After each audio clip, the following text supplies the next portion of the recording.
What's up, people? Russia has cancelled an 11-figure debt owed by African countries. I'm Chibuzo Machuku.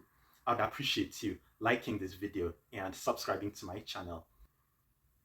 During the Africa-Russia summit in St. Petersburg, Russia, the president of Russia, Vladimir Putin, announced that he was canceling $23 billion owed by the African countries, which he's fulfilled.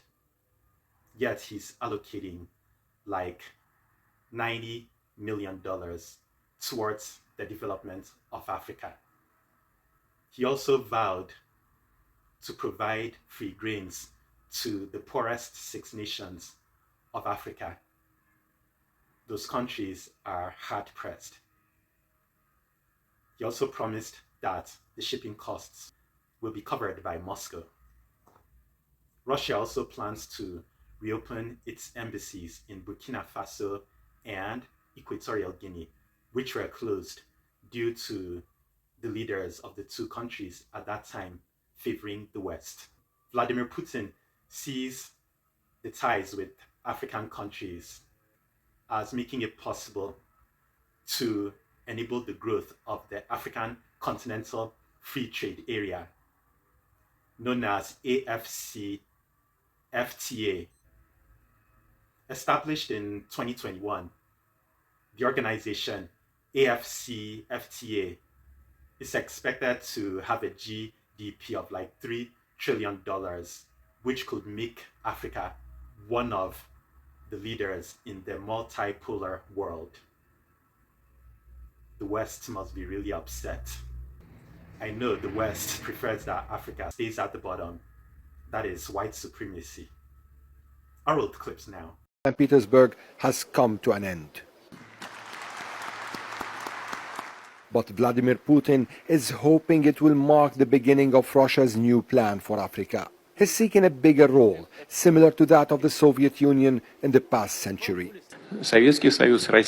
Many people here know that the Soviet Union and Russia never assumed that we should only buy raw materials from Africa. How many enterprises, power plants, steel factories did the Soviet Union build in Africa? We must return to this practice, as my colleague has just said, and we will do this both bilaterally and on international platforms. At the summit, the Russian president pledged to maintain grain supplies to Africa, laying the blame on the West for soaring global food prices.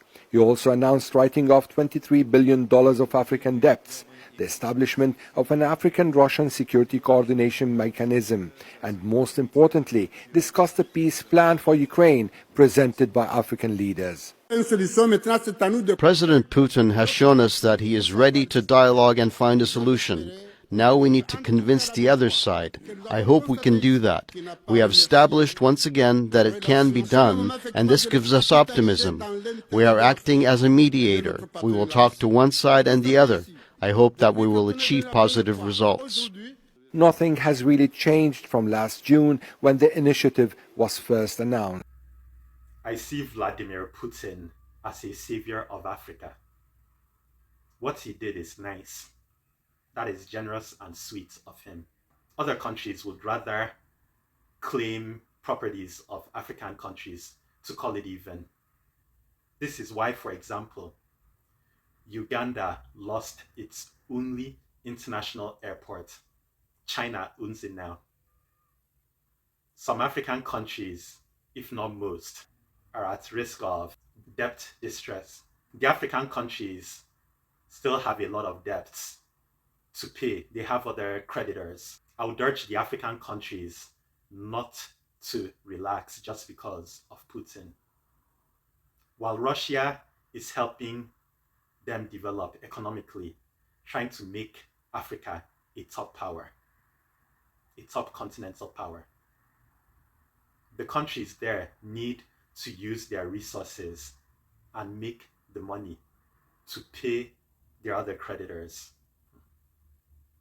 I would recommend that they don't sell raw materials anymore, especially to the West. Instead, they should make like finished products and sell at higher prices. Any country unwilling to buy from them can get lost. They should not allow the West handle their resources anymore. Those leaders of the West are scammers. Any African country still under a puppet needs to get rid of him or her as soon as possible before the situation becomes worse. I know of some African countries that are in their senses now, including like Uganda, Kenya, and Botswana, Zimbabwe too. It is time to do away with the West. The African countries should not invite any Western country unless that country is willing to pay a fair price for any product. Let me know what you think. Thanks for watching.